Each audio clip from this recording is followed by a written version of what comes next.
So I've been interested in the Star Wars Legends continuity for a little while, and I realized that not only are there novels for me to go and read, there are comics for me to go and read as well. And so I realized what better time than now to pick up a Marvel Epic collection of some good old Dark Horse published comics originally. Now, there are several eras that interest me.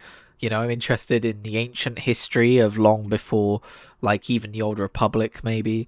I'm interested in post Return of the Jedi. I want to see what maybe the sequel that should have been. But I'm also very interested in post Revenge of the Sith era, where it's transitioning between the Republic to the Empire and all that stuff. And that's what I picked up here. I picked up Star Wars The Empire Volume 1, which very much concentrates on Darth Vader and his kind of journey immediately post Anakin. I have read the fresh canon version of this kind of stuff in comics, and I quite enjoyed that.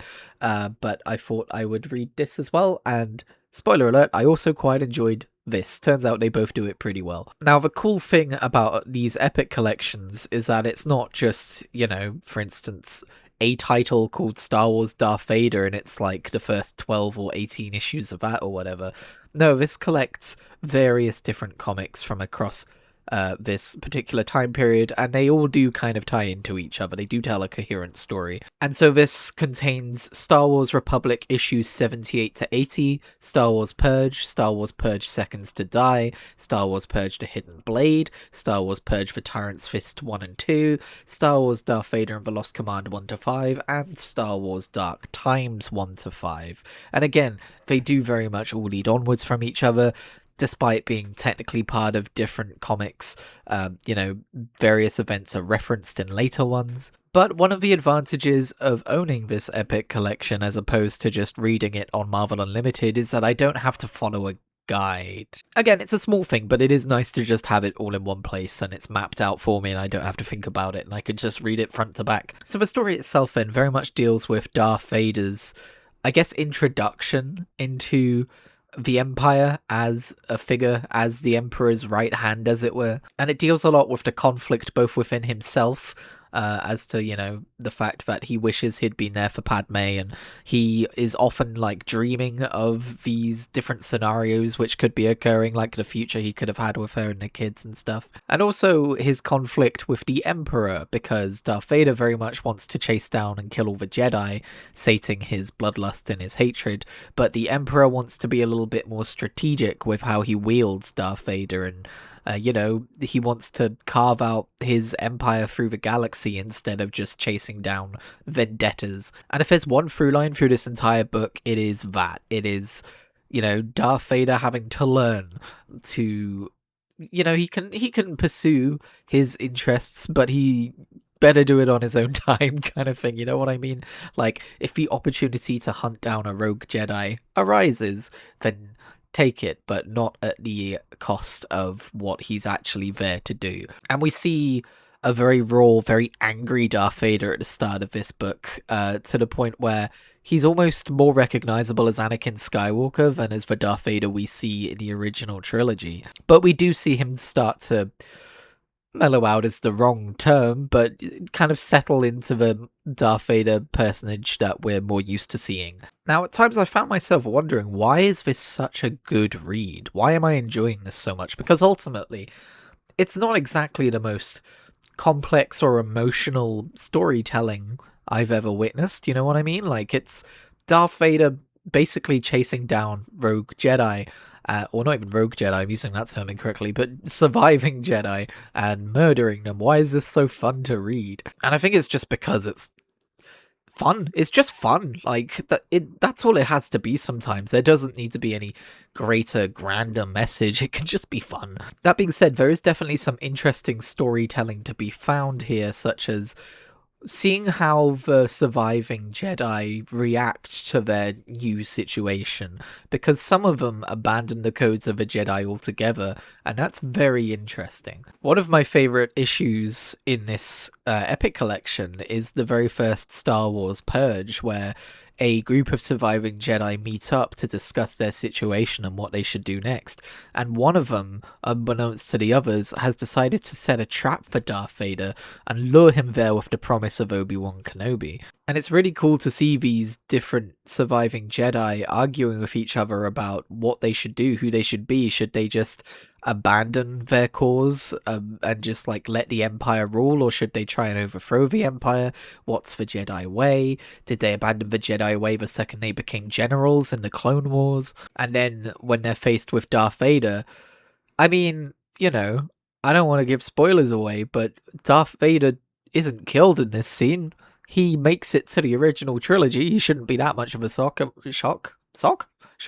And what does that mean? Now I'm thinking of Darth Vader's socks. Does he wear socks? And what does that mean for the surviving Jedi? Well, we get to see them get taken on and killed in brutal and interesting ways, which is just fun. But something I really love about this epic collection as well is that one of the surviving Jedi, Das Jenner, I'm trying to remember his name, we end up following his journey in a little bit more depth, you know, like we explore various surviving Jedi and their stories, but he's one we come back to and spend some decent time with, and we actually get a bit more of a fleshed out story of, like, you know, when does a surviving Jedi have to compromise his values in order to do the most good?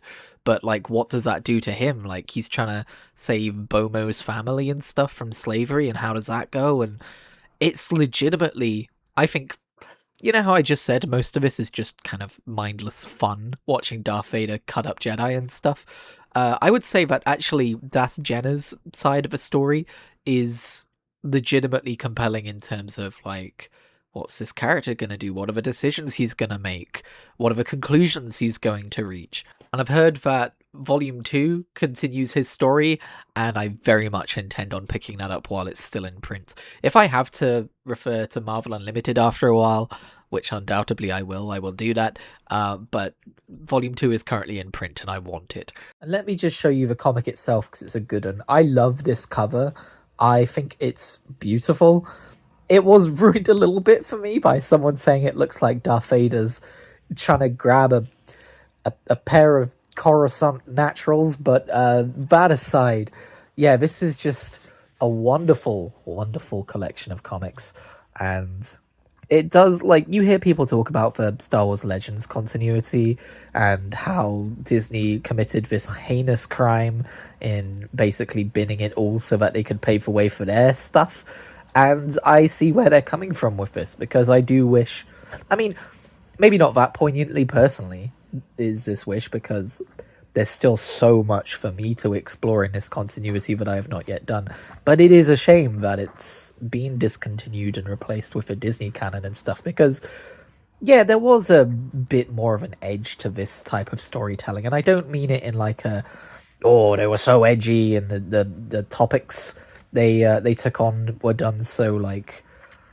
you know, so I mean, edgily is the only word I can think of, but, like, I don't know that in any Disney comics I would see Darth Vader taking apart these surviving Jedi in as brutal as a way as he did, or exploring some of the darker themes we explore to the back of this book as well. I'm not sure we would have explored those or seen the resolution of those in quite the way we did.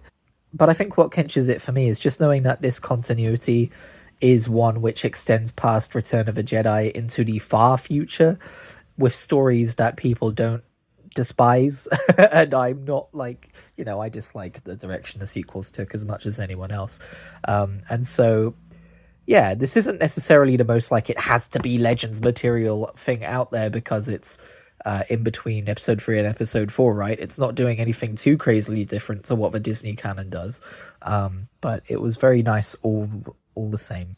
I also just want to highlight some of the alien designs here, because I really enjoyed them in this book. I don't know if they were created for this book or if they appeared previously, but this guy, the guy with 2 noses and a giant mouth and beard, I love him. He's amazing. He's immense. And it wasn't long after I sent this picture to my friends saying this is my new favorite Star Wars alien design that I had to send them another. Because you know what else this book has? Bug Jedi! Bug Jedi! Look at him with his green lightsaber. He's so cool. Unfortunately, he's not a Jedi that we see anymore of. This is the only panel of him in the book, but I would love to know his story. I would love a story that focuses on him because he's so cool. Look at him. He's my new favorite Star Wars alien. Oh, I love how his lightsaber is reminiscent of his own limbs, you know? Like, that's just so cool. Anyway. Oh, and I almost forgot to mention that the race of aliens that Das Jenner is trying to help are these guys, the Nosorians, who look a little bit like these dinosaurs, and I love them so much. They're so cool. But anyway, that's about all I've got to say about this particular volume. Really enjoyed it. Gonna be picking up the second. I'm gonna be on the lookout for more Star Wars Epic collections. I don't know why, but I really like the idea of collecting these Legends comics as epic collections. I guess part of it might just be that it's the most modern epic collection I own, so maybe I should look into getting some of the modern epic collections. But yeah. Anyway, thank you for checking out this video.